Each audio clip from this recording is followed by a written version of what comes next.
podcast is part of the Sports Social Podcast Network. But I think you're right. I think people do have to relax a little bit. It's frustrating, yes. But this back end of this calendar year is going to be huge for the Eagles and for Scott and for this team. And I don't think there's mounting any pressure on them. But let's see some really good performances, but let's see some results in there as well. Welcome to U.S. Rugby Happy Hour Live. Interviews with the biggest names in American rugby. The New England Free Jacks, Major League Rugby champions. One-on-one to score. Here are your hosts, Bill Baker and that other guy. Hello from the cool airs of the new U.S. Rugby Happy Hour Live New York studios. We got a grant for $8 million to build these new studios. No, this is not a green screen. This is not your Zoom background. I'm literally in the woods of Woodstock, New York. Bill, should I warn you if a bear is going to come up behind you? Should I? Yeah, they are here. And a deer walked by as I was setting up. But actually, you would actually enjoy my setup right now, Fitzy. Here it is. This is literally what I'm doing right now. This is our studio. $8 million or $9 million. So, anyway, hey, we don't have a lot of time today. We're going to get to our guest pretty quick here. But Fitzy, it was great to see you in D.C. We had a great time despite the results of the match. But there was a lot of positives there that we're going to talk about with our guest here in a second. But again, good to see you. And over the weekend, you recovered, I'm assuming? Kind of. Sure, it takes a little bit longer to recover. But yeah, I mean, it's hard to believe we've been doing this for 2 years, and it's the first time we've actually met in person. Good time to have. I know. We still like each other. So I guess we keep doing this. All right, let's do it. Let's get on with our guest.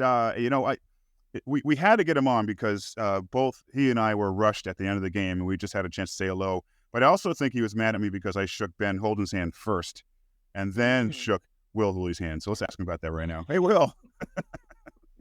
Terrible. Terrible. You know, it's all about those first impressions, and I don't know what kind of first impression you got, Fitzy. Luckily, I've met Bill before, but yeah, how dare you? No, I'm messing with you. It's good to see you. Oh, very much briefly, Bill, at Audi Field, and it was a great event. Put it that way for USA Rugby. Yeah, and Will, let's get right into it. All right, so we'll start with the Scotland match, was just this weekend, obviously. Around the stadium, the atmosphere. Over 17,000 fans. Let's talk about that first. That was a pretty impressive gig they put on there. Yeah, I think it was interesting because the whole weekend was not just about the game. It was about World Rugby coming into town and, excuse me, and sort of really selling what 2031, 2033 is going to be about. And being, World Rugby at Capitol Hill, that was pretty cool. And then it was almost like, right, well, then let's have a bit of a dress rehearsal, a bit of a mock-up. Here you go, here's an international that's going to be at Audi Field. And I've got to say, when eventually when everyone did get into the stadium, we'll talk about that in a minute, but when everyone did get in, it was incredible. I mean, just to have that facility was so sort of on top of the field. Speaking to the guys after the game, they really said that's one of the best atmospheres they've been a part of. Sure, we would have loved to maybe have celebrated a few more things that day and maybe a couple more tries. But still, yeah, really special day. I enjoy those kind of moments that USA Rugby can put on, obviously helped by AEG, helped by various other organisations as well that are involved. So, yeah, for me, it's very much sort of like if we continue to do that going forward, we're only going to get better and bigger come 2031. Yeah, Will, you mentioned all the events on Capitol Hill, right? The kickoff for Rugby World Cup hosting duties here in 31 and 33. And I got to say, DC being my hometown right now, I thought they put on a pretty good showcase. The fans came out even on a boggy, muggy, humid day, threatening rain and all that stuff. But, we're still a few years away from it. But, I mean, I think DC's probably maybe the tops of the list, particularly if they're going to host a Rugby World Cup match in the city. I mean, what more can you say about DC? Oh, I mean, it was great. I mean, I thoroughly enjoyed it. My wife came out as well with a couple of friends around there. So we tried to make kind of like a weekend of it. And I mean, what a city. I mean, I always think obviously, English background, but part American. But it reminds me of London. It reminds me a lot of London. And the only thing I would say is the heat. I mean, the humidity and the heat was very tough. The guys having to train in that in the week, and I actually was part of Major League Rugby Rising that was happening in Fredericksburg, just an hour south. And that was a challenge. So I'm not sure how many July games should be played on that East Coast like that. But yeah, well, I mean, it's everything, isn't it? Well, I mean, I think for the Scottish fans, you could clearly see they came out on their numbers.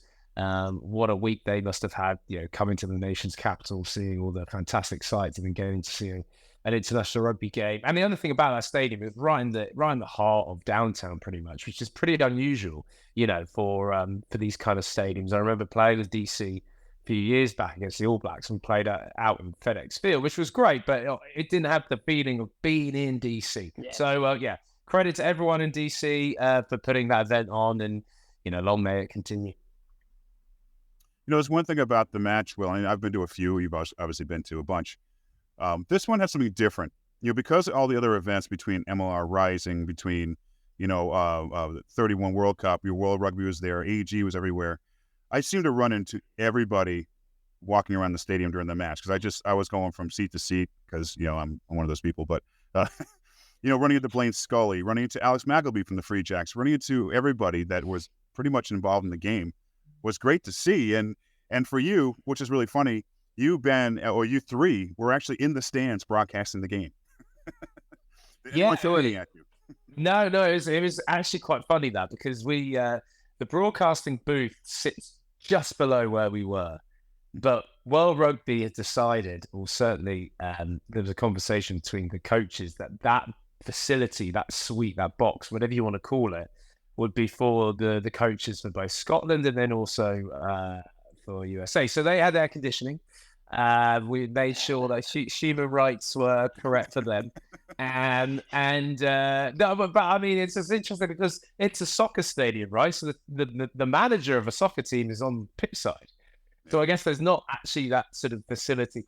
So we sat just above it where the cameras were. It actually was really cool, because what a great bird's eye view. Surrounded by the fans, you could feel and hear the atmosphere. It's probably a note actually for anyone listening in that when I do Major League Rugby games, I go to a remote facility. So that's either in Indianapolis or in Austin. So you can commentate on, let's say, a couple of games over the weekend rather than just traveling everywhere. So that really being my first commentating gig. I had done a couple in the UK, but not of this kind of magnitude. Actually be there live. So it seemed... This almost I was like a kid at Christmas. I was super excited about it. And you're right, Bill, as well. It was, I went to, this is going to make me sound like I'm a celebrity because I'm not. But when I went to the restroom, and getting from the restroom, like you're bumping into, various people, and which was great. But yeah, it was a culmination, wasn't it? I mean, USA Rugby Hall of Fame was there as well over that weekend. I mean, huge shout out to Lou Stanville. Come on to that maybe a bit later, but it was altogether a really great celebration of USA Rugby. And sometimes we can't always say we can have great celebrations of USA Rugby, albeit the result still wasn't there. Yeah. Well, Will, you talked about the broadcasting there. Let me ask you, which were you more nervous for, your first test as a player or your first test match as a broadcaster in the stadium? Oh, well, I mean, definitely a player. There's no doubt about that. I mean, probably I'm fortunate to I had done the broadcasting obviously through the whole of Major League Rugby. So there's loads of little sort of nuances to broadcasting. People just wouldn't know, whether that's having someone talking to your ear during the show, the producer telling you this or telling you that. It's certainly a skill. I mean, I remember the first few times having it, and I'm very lucky to have worked with some really helpful and good people. And I remember Ben Holden saying, I get on really well with Ben, and he's just like, you've got to have the ability to continue your sentence and not just when you hear someone in your ear go, oh, what? Like, just, the audience doesn't know that you're getting talked to. So yeah, no, there's those little nuances that I felt comfortable about. And I felt so comfortable doing it with Ben Holden and Mike Petrie. I mean, I I hope as a 3, we did a good job. And, you know, a shout out to Ryan Ginty as well, Next Level Rugby, because he was part or did the production for that. And so, which I know was a big moment for him as well. I thought he did a sterling job overall. So, yeah, it was good fun. So let's talk about the performance on the pitch. Last 2 weeks, Summer Series, Romania, Scotland. Obviously, we know the results. You know, in your opinion here, is this... see, it's going to be hard for you to actually answer this accurately, I think, because you know a bunch of these guys. You played with a lot of them, like AJ, Greg, whoever else. Are we getting old? You know what I mean by that? I just mean, I felt like some of the players just were off. Obviously, AJ's kicking game wasn't what he normally has. You know, is it to the point where we think Scott's going to start, okay, you know, let's start getting in some younger guys to the detriment possibly of those players? It's a fair question. I mean, you know, I briefly caught up with the players right at the end over a beer on that Friday night. And, you know, obviously AJ's a good mate of mine. And I think he knew more than anyone that it wasn't a good 2 weeks for him. I know you guys know the quality of that guy, that man. And I would say it's hard for someone like him where he finished his season back in May. And to go from his own personal off-season, pre-season to then just come in. He hasn't been part of a USA rugby camp for a while. And then just to go, there you go, like away you go. I'm not saying that was the case, but that's not easy. I can assure you that as a player. I remember coming from when I was playing over in the UK, you just drop into Eagles camp, you know, whether that's from an off-season, again, through AJ's just situation. It's not easy. No, AJ will be the first one to admit it wasn't his finest couple of weeks. I think probably on the whole, it just shows you how the continuity side of things, when you just come straight in from that MLR end of season to then go to Romania with a 3-day turnaround is very hard. And I think it showed in that game, because I wouldn't say actually, when you see a team creating chances and opportunities, then, you know, that excites me. When you see basic errors or just last minute decisions that are just not the right decisions, that screams a kind of, that guy is just a little bit off with that, you know, a set piece or that kind of decision near the line or whatever it might be. And that's an excuse, yes, but at the same time, I think that's the reality. And then at the same time as well, like a lot of the guys will fully admit from that Romania game, like some of those errors weren't good enough.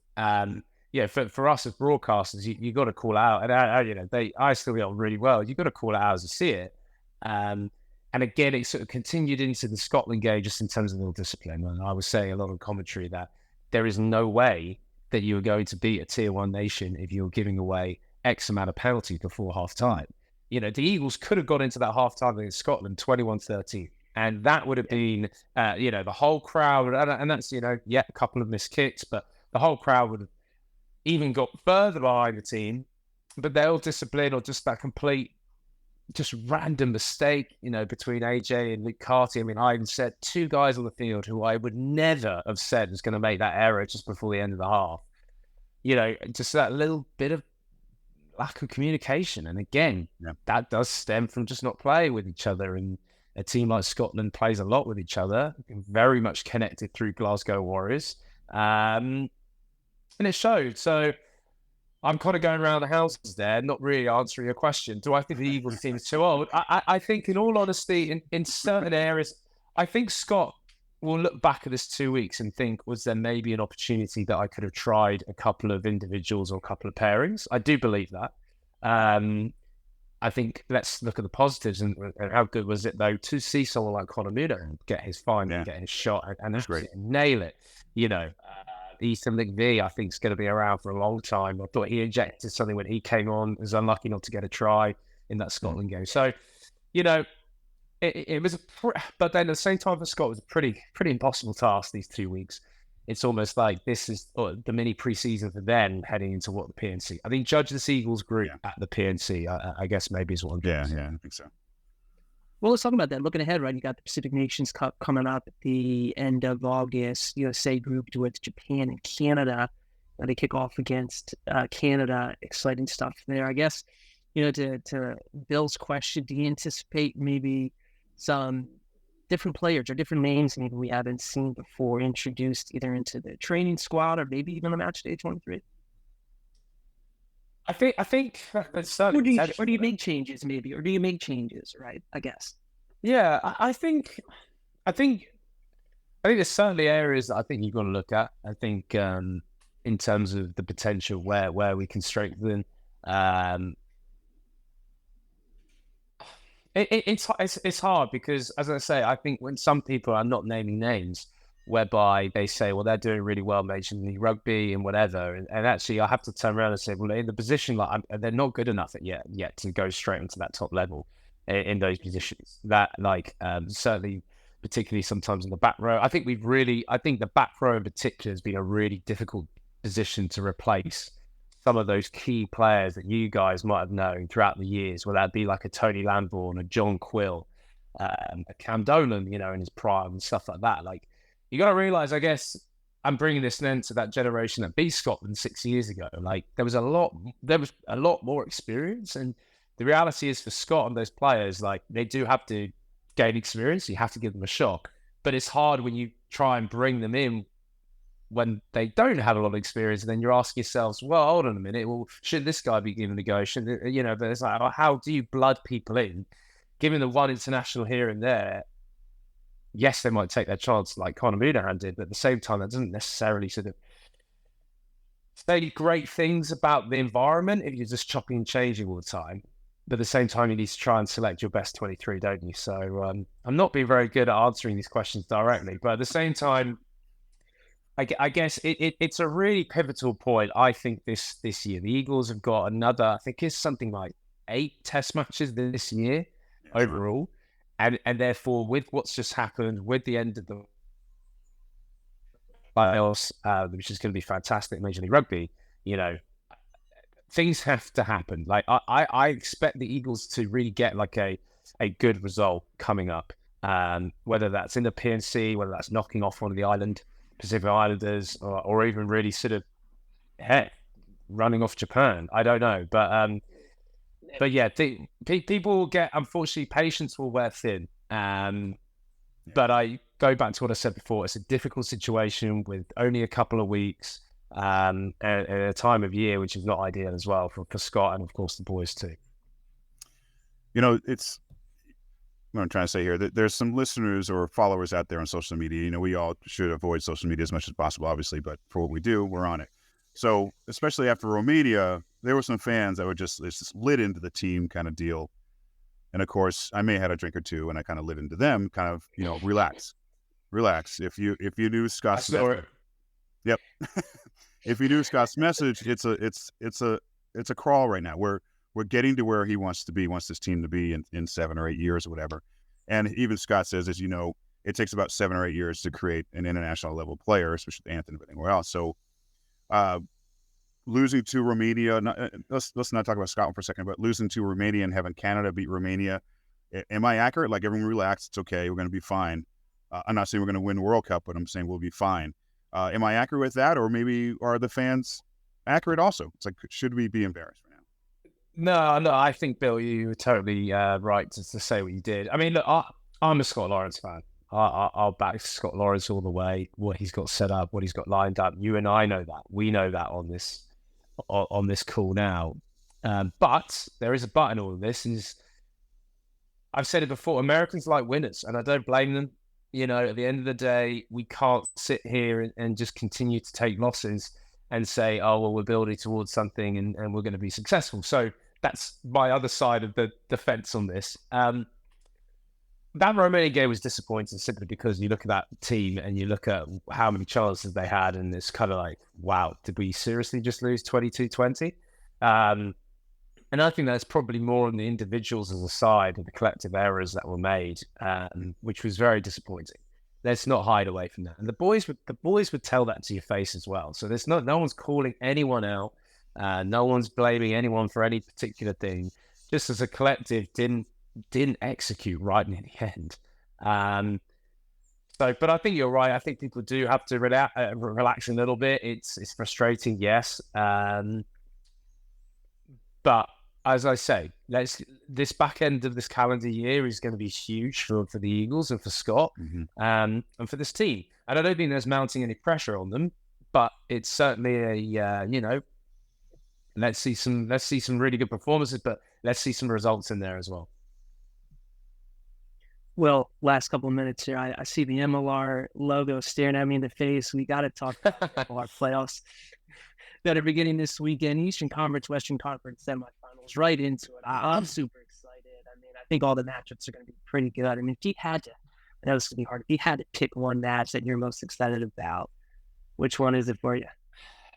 It's going to be great, isn't it? And I actually get on a plane back to the UK to see my brother get married this weekend. So I'm going to not be there for broadcast. I'll definitely be tuning in some way, even if it's the early hours in the morning. But I mean, the reality, and we did it. We just recorded yesterday, Corb Sierra and myself on the rundown, and I mean, yeah, please go and watch when it comes out, because the reality is like you can genuinely see either side beating either team. So it's such a cliche to say it, but like you really can. Like, I'm really interested to see the Jasons go up against each other. So Jason Potros versus Jason Robertson. I think, DC just have something. DC just have something on the Free Jacks. Keep going. Keep going. I like what you're saying. I know. I'm putting this. I'm staying. We're out of time. I do. I think that's such a, and that's the first game of the weekend on the Saturday, just to kick it all off. I think really where that game comes down to is the set piece for the Free Jacks this year has been very hit and miss, to the point whereby like their line out, if it capitulates like it has done during this, sometimes it has this season, like they're not going to get away with it against DC, because their line out has been fantastic. Their set piece has been strong overall.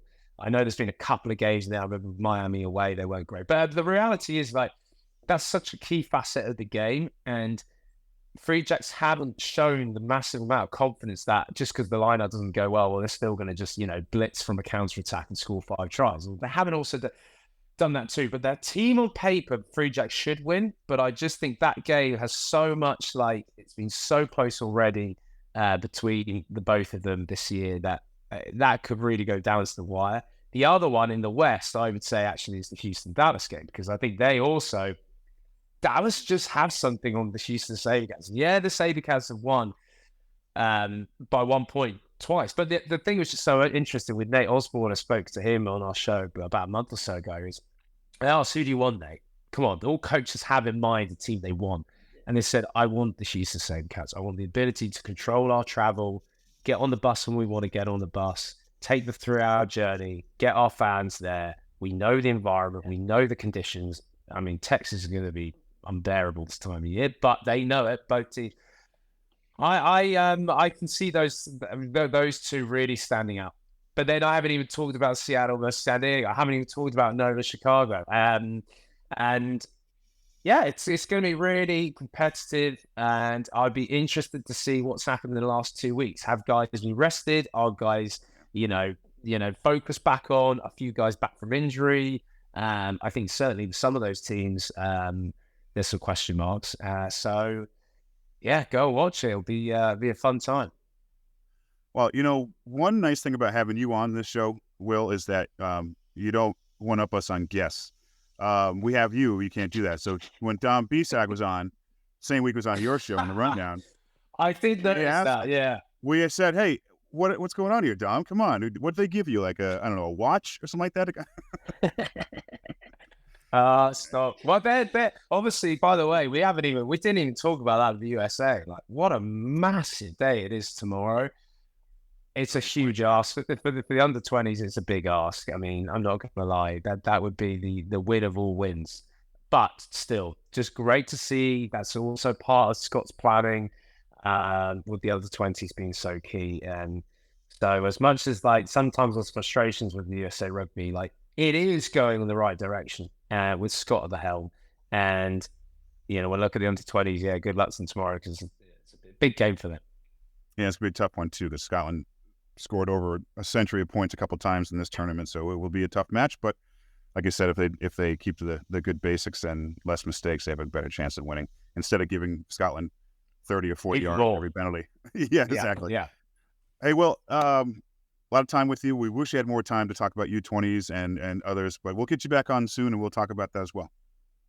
Appreciate it, guys. I've got to run myself down to the airport again, so I get on another flight. So yeah, take care and enjoy the weekend. I think it'll be a good one. Yep. All right. Safe travels, buddy. See you now. Cheers. Bye, guys. All right. Again, always fun having Will on to talk about all. And I wish we did have more time as far as like U20s and stuff go. And I love hearing his insight. You know, I love asking a former player like himself who plays with those guys, age. It's like, okay, you know, how much can he say? Because, you know, they're friends also. You know, he's not going to say, yeah, you know, I think KP he's done. Or whatever, you know, that kind of thing. And in my opinion, Fitzy, I don't know if you saw it in the match, KP is also another player who's been out quite a while. That's like his first minutes in a match in a long time. Yeah. And it looked like it. He was slow getting up all the time. He was slow back to the pack. But yeah, I don't know if you saw anything else in that match that stood out to you that Will probably couldn't talk about. Yeah, no, I think Will's right though, even as a broadcaster. And I know it's hard, right? Because when you're close to it, it could be a little bit different, but you do have to call out as you see it. Yeah. And I think he's right. And I think it was all fair. And I think the players even themselves said it. You know, it was fair. Yeah. I don't think that performance probably those two games the way they wanted to start the July test series. And I'm not panicking. I hate to even use that word because we do have some time to build. And you know, progress sometimes isn't quite linear, right? It's like here and there and jagged. But like you zoom out and all of a sudden you see like this arrow that goes up. You're like, oh yeah, we have been making progress. So we know what the goal is. So I mean, there's nothing wrong with taking 2 steps back and only 1 step forward at times, because those steps back really, or 1 step back and 2 steps forward, you know, it's okay to back up a second. And because, you know, when you get a new guy or something like that, or even like the 37-year-old, you know, player who came in for a moment getting his cap, there's some interesting decisions there, but I'm sure it has a lot to do with who's available and all that stuff too. You know, we're Joe Taufete. I don't know if he's done internationally, but he was out, you know, getting ready for the playoffs with Seattle. You know, we're definitely missing players, but we also got to see guys like Gola do well, and, you know, Mooneyham into the game. I love having Mooneyham out there, and he played really well. He made a couple of mistakes, rookie mistakes as far as international goes, but otherwise I thought Mooneyham did great, and I thought JP did well also. And we did cover the spread, so there's that. It's a win, right? There you go. Then we'll put money on that game, and there you go. But yeah, all good. I did, by the way, last note, in the airport on the way back from DC to Boston, most of the coaching staff and a few of the players from Scotland were in my terminal. They're all kind of sitting around the area, all in like gear, like they were getting ready to practice. They were in rugby shorts, socks, like warm-ups, regular shirt warm-ups. It's like, didn't I travel with, I don't know, like number 2s, like khaki, I don't know, like the old days of tours. All right, man. Anything else to share? No one did. Well, I hope you enjoy my my new background. It's the best looking green screen I've ever seen. I still convinced you in front of it. No way. Well, look, I can see the light through the trees. It can be big. Yeah. All right, buddy. I think that's good. Let's move on. Let's have a great week, and we'll chat again next week. Let's go over ADC. No. Try to slip that in before you shut it down. Hold on. Go free checks. Sports Social Podcast Network.